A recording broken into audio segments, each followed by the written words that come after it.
Krásný den, já vás dneska vítám u bonusového videa, které dostáváte, protože jste zřejmě zdárně skončili 40denní výzvu Buď šťastná, nejen do plavek. A já budu v tomhle videu asi sentimentální, tak mi to když tak odpuste, prosím. A v prvé řadě vám chci poděkovat a pogratulovat k práci, kterou děláte. A k tomu, jak se vám ve výzvě vedlo. Spousta z vás mi psala, ať už veřejně nebo do mailu, a já vám za to děkuju, že jsem mohla být u toho a sledovat tu proměnu, kterou jste na sobě za těch 40 dní udělali. A celá ta výzva, všechny ty týdny, ty lekce zaměřené, ať už na tělo a duše a jejich spojenectví, vnější, vnitřní podmínky a na vděčnost, radost nebo i konec starých věcí, aby ty nové mohly přijít. Co je to všechno dohromady? Co to všechno spojuje? Přemýšleli jste nad tím? Co rozhodne o tom, kdo v té výzvě uspěje a kdo ne? Možná se vám ve výzvě nevedlo tak, jak jste si přece vzali. Možná se vám nevedlo vůbec a možná se vám vedlo skvěle. A pak je na místě se vždycky ptát, ať už je to jakoliv, tak se ohlédnout zpět a tak trochu bilancovat nad tím, co jste ve své výzvě dosáhli, co mělo jaký efekt a jestli to bylo to, co jste hledali. A to bilancování je dobré z toho důvodu, že pro příště víte, co vám funguje a co ne. Proto jsou na začátku dobré i ty cíle, o které jsem vás žádala, ať si je nastavíte a ať ji máte na paměti, až budete v té výzvě pracovat na tom, co chcete. Protože byť je tahle výzva zaměřená na tělo, tak po skončení téhle výzvy vidíte, že byla na tělo, ale i tak trochu jinak na tělo, v tom smyslu na to naše vnitřní tělesno, na tu naši duši a na to, kým jsme a co a jak žijeme. To, co rozhodne o tom, kdo uspěje a kdo ne, je vždycky stejný. Vždycky je to o tom, že pokud chcete v něčem uspět, je potřeba se proto rozhodnout. Já vím, že se to zdá hrozně jednoduchý, hrozně jasný, no jasně, tak se přece rozhodnu, že budu mít tohle tělo a tohle. Jo, je to jasný, je to jednoduchý a právě proto je to možná tak těžký, protože se nám to zdá jednoduchý a nevěnujeme tomu pozornost, kterou bychom potřebovali. Ale za ty desítky let zkušeností vím, že když dáme tím okamžikům tu pozornost a tu péči, kterou zasluhují, tak dospějeme do bodu, kdy víme, že některé věci třeba zašly už daleko, že už prostě jsou věci tak, jak bychom nechtěli a že je čas je změnit. Že jsme připraveni na tu změnu. Takže to, co pak rozhoduje o tom, jestli uspějeme nebo ne, tak je v podstatě o tom, jestli už jsme dospěli do toho bodu, kdy nadešel náš čas. A protože každá věc, která se nám děje, potřebuje nějaký svůj čas na to, aby se stala, aby se manifestovala. A není ani dobře, ani špatně, když vám to trvá tak či onak dlouho. A teď je asi na místě fér říct nějaký svý bilancování, protože ty mé cíly byly o nějakém zhubnutí, a teď si ani nepamatuju, asi 3 cm nebo něčem takovým. Víc odpočívat a spát. Teď po té výzvě, s tím, že pro mě ta výzva stále trvá, tak na centimetry je to asi 6 cm a to jsem necvičila. Nebo ne tak, jak bych chtěla. Možná jsem odcvičila 10 dnů. A stejně ty centimetry padaly. Ani jsem neodpočívala jednou týdně s knížkou, někdy jsem odpočívala teda hodněkrát víc, spala jsem kolikrát jak dudek, to jo. Někdy jsem prospala skoro celou věčnost mi přijde. A Ale to odpočívání bylo potřeba pro mě v jiné podobě, v jiné formě, než jsem si stanovila. A možná byste řekli, no jo, ale tak necvičila a neodpočívala, tak to vlastně výzva jako nedopadla. Jenže pro mě dopadla dobře, protože v životě nehodnotíme věci podle toho, nebo neměli bychom je hodnotit podle toho, jestli jsou tabulkoví, jestli splňují tabulky, protože ten život je živelný. A když se necháte unést tou živelností, tak ta živelnost je tím, co přináší ty změny. Přináší variace, přináší nečekané situace, nečekané zvraty a obraty. A když na ně dokážeme reagovat a tou svou vnitřní autoritou dokážeme zjišťovat, jestli je to pro nás to příjemný a to pravý, což je většinou o tom, jestli je nám v tom příjemně nebo ne. Podle toho poznáte, jestli je to vaše nebo ne. A mně v těch změnách, které se udály, je příjemně.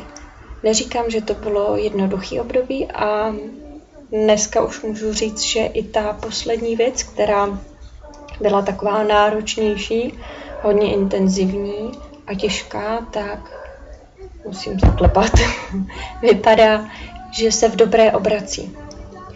Po 5 letech se mi splnil sen, v který jsem skoro už ani nedoufala, protože 5 let je dlouhá doba. A díky té výzvě jsem měla dost síly na to, abych se postavila těm strachům. A vy, co chodíte ke mně na konzultace, ukážu ten krásný případ toho, jak ten strach funguje. A i vám ostatním, samozřejmě. A ještě dopovím druhou věc. Po 5 letech se mi splnil jeden sen, nebo začal plnit spíš. Já doufám, že se bude plnit dál. A teď po 3 letech, možná 4 skoro, to vypadá, že i ten další sen je na dobré cestě, nebo to přání, ta touha. A to plnění těch přání je většinou, nebo to, co nám blokuje to, aby se ty přání splnily, je náš strach. Jak jinak? Protože pokud jste třeba četli placenou verzi e-booku, víte, znáte tu strukturu těch emocí, jak probíhají na tom počátku, ta strach nebo bezmoc a strach jsou. A to jsou naši nepřátelé, kteří nás drží od toho, abychom dosáhli toho, čeho chceme. Proto my se proto nemůžeme rozhodnout, aby se naše přání splnilo. Takže pro mě třeba nemám ještě tu vánočku na břiše, doufám, že ji jednou budu mít, ale je to o tom, že pro mě se plní ty mé vnitřní sny, které jsou pro mě hodně důležitý a byly důležitější než tohleto, jak vypadám ve své podstatě. A ten strach, o kterém jsem mluvila, který je tou překážkou, kterou potřebujeme na té cestě překonat, tím, co rozhoduje, jestli uspějeme nebo ne, kromě toho, že si dáme čas, který potřebujeme, je to, když nadejde náš čas a my se cítíme dost silní, pak můžeme kývnout na to, aby se naše přání splnily, protože ten, kdo rozhoduje samozřejmě o tom, jestli se naše přání splní nebo ne, jsme jen a jen my sami. Nikdo jiný. A teď ukážu to, co ukazuju vždycky s tím strachem. Vemte si, že spousta z vás mi o tom psala, já se bojím, že vlastně nebudu mít třeba to tělo, po kterým toužím. A ten strach je takový nehmatatelný, nebo kolikrát i hledáme ve svém životě něco, co nedokážeme popsat, protože tak, jak já ukazuju, aby to bylo vidět. My jsme si kdysi někdy něčeho obávali, nebo jsme si něco mysleli, něco jsme očekávali a ten náš strach udělal to, že nám tady začal růst, prostě přerůstat nad hlavu.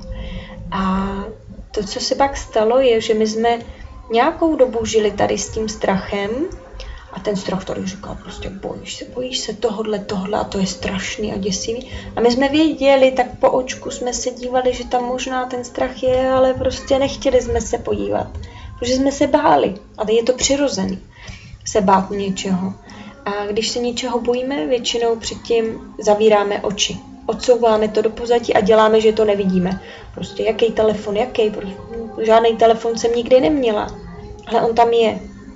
Ten strach, ta překážka, proč nemáme ten svůj sen, tam je. A i když my děláme, že to není, že to neexistuje, tak v jistém čase, nebo nadejde jednou čas, kdy, když po něčem toužíme opravdu silně z hloubi celé své duše, tak dospějeme do bodu, že už prostě nemůžeme si tvářit, že ty nevědomé věci, ať je to cokoliv, tam nejsou. A dost často si říkáme, no ale já se toho bojím, já prostě nemám na to se podívat, co je ta příčina. Teď já jsem vlastně spokojená, ale něco. Častokrát to něco nedokážeme ani pojmenovat. A zatím většinou je strach nebo nějaká bolest. A prostě cokoliv nevědomého jsme si tam někde kdysi dávno schovali a co nám teď brání v tom, abychom byli šťastní. Já doufám, že je to srozumitelný, tak jak to říkám, protože tady v té chvíli může působit náš strach, který řekne, třeba některé věci takhle fungovat nemůžou, ale já to vidím na sobě, vidím to na vás všech a všech ostatních, s kterými pracuju a s kterými sdílím příběhy, že to tak je vždycky a pokaždý. Jakmile je naše přání silné, opravdové a dlouhodobé, tak jednoho dne ten den konfrontace přijde a věřte mi, že všichni nebo všechny jste v duši hrdinky. Protože všechny máte tu sílu utkat se s tím, co vám brání být šťastné. To, co rozhodne o tom, jak moc šťastné budete, je to, jestli se rozhodnete se otočit a podívat se, co vám to brání. A zrovna dneska jsem dostala krásný další příběh o tom, jak se vám vedlo ve výzvě a to vždycky jsem dojatá s váma, protože tam je vidět, nebo i s ženami, s kterými pracuji na konzultacích, když najdeme tu odvahu se podívat tomu strachu do očí, nebo tomu cokoliv neznámému, co nás děsí, nebo co nám tam zavazí na té cestě, tak ty výsledky jsou vždycky ze dne na den. Ten obrat prostě pocítíte, to uvidíte. To nejde přehlídnout. Když v sobě kývnete na tu otázku, jestli to chcete poznat, to nepoznaný, to nevědomí, tak to je jak spínač ve vaší hlavě a čím častěji ho budete mačkat, tím víc budete vědět, nebo v hlavě, nebo někde v těle, kde ten spínač je. A jakmile ten spínač zmáčknete, tak prostě to je jak výboj. To nejde přehlídnout a vy poznáte, že jste udělali to, co je potřeba k tomu, aby se všechno zlý v dobrý obrátilo. Abyste byli šťastní a to nejen do těch plavek. Protože jakmile to tlačítko kouzelný v sobě zmáčknete, který řekne, ano, já chci být šťastná, já to chci překonat a postavím se tomu, ať je to cokoliv, protože podle mě v 99% nevíme, co to je, tak pak ty zázraky, jak se říká, nemožné, nebo zázraky i hned nemožné do 3 dnů, tak to je. A já po téhleté výzvě to zase můžu potvrdit i na sobě, i na vás všech, které mi píšete a já děkuju za vaše zprávy. Takže ve zkratce zkusím to říct, někdy povídám dlouho. A co rozhodne o tom, jestli budeme šťastné nebo ne?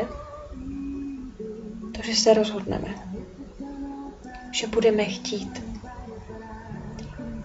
A teď slyším v hlavě otázku, no jo, ale já nevím, co mi brání. Já taky ne. Kolikrát se něčemu postavím a někdy třeba tuším, někdy vím, někdy nevím, co tam všechno najdu, protože ta lidská duše Vemte si, jak dlouho jsme na světě a co všechno se snažíme upamatovat a odkrýt. A nikdy nemůžeme vědět všechno a ta odvaha naše, s kterou se postavíme tomu neznámému, čemu čelíme, ta je vždycky po odměně nebo po zásluze odměněna tím, po čem toužíte. A ten bod poznáte, pokud teď máte pocit, že po něčem silně toužíte, ale že třeba nevíte, co vám chybí, abyste byli šťastné a úplné a cítili se celistvé a spokojené a měli tu sílu jít dál bez ohledu na to, co se děje, tak se jenom vnitřně rozhodněte pro to, co chcete. Že chcete být šťastné. To stačí. Fakt to stačí. Ty ostatní věci se dají do pohybu. Pokud třeba tápete, tak se mi ozvěte, můžeme to spolu probrat osobně nebo po Skypeu.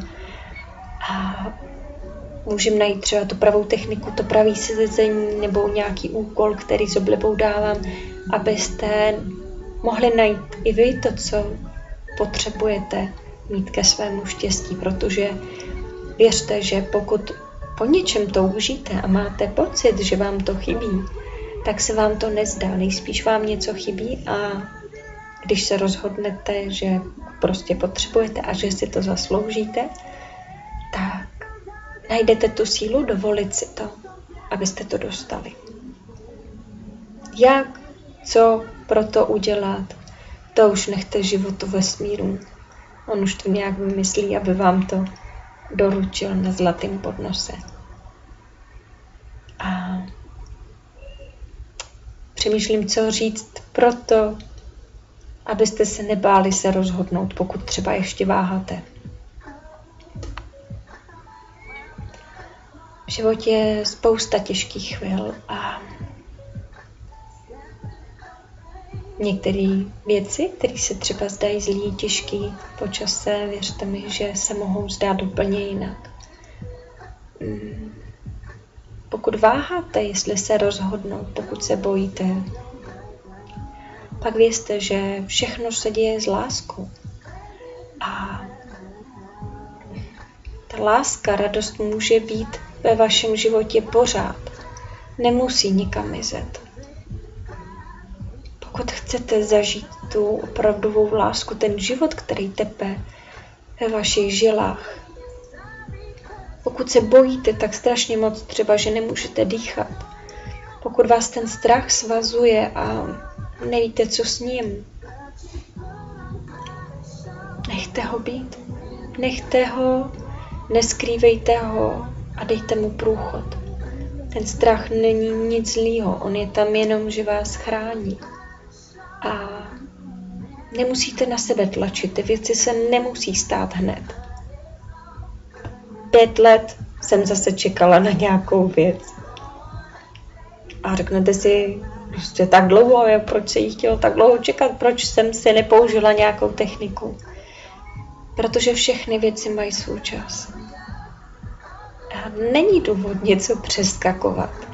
Není ani důvod si myslet, že nějaká cesta je špatná. Všechno, co prožíváte, vás vede jen a jen k tomu, co chcete. Není špatný, zlý cesty, nemůžete se ztratit ani zabloudit. Nemůžete sejít z té pravé cesty. Ani na ní ustrnout. Všechny věci jsou v pohybu, byť se vám zdají staticky. Všechny věci jdou dál, plynou. A i to, že třeba nic neděláte, je někdy to nejlepší, co můžete udělat. Takže pokud se bojíte, tak počkejte, až se budete bát míň. Nebo až se budete bát tak strašně moc, že už to bude jedno, jestli se podíváte tomu strachu do očí nebo ne. Vyberte si cestu, nebo to nechte osudu, ať to rozhodne za vás, je to jedno. Můžete nad tím přemýšlet a podpořit to, aby se to ve vás, ta proměna spustila dřív. Můžete. A já se omlouvám tady za ty zvuky, tady všechno vyskočilo v oknech. A asi je to znamení, že mám končit, protože to všechno podstatné už jsem řekla a prostě vám držím pěsti, protože pěsti jsou štěstí a pokud jste ho nenašli za těch 40 dnů, tak nezoufejte.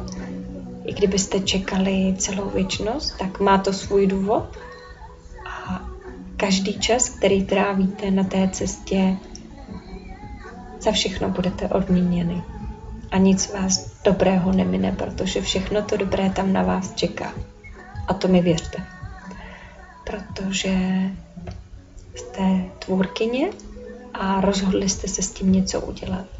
Je jedno, kolik té práce bylo odvedeno, ty informace tam jsou a až přijde pravý čas, pokud ještě nepřišel, tak se dají věci do pohybu přesně tak, jak mají. A já vám držím pěsti a přeju vám, aby to bylo brzy a aby vám bylo moc krásně a byli jste šťastné. Tak se mějte krásně a zase brzy snad na viděnou. Hezký den nebo hezký večer.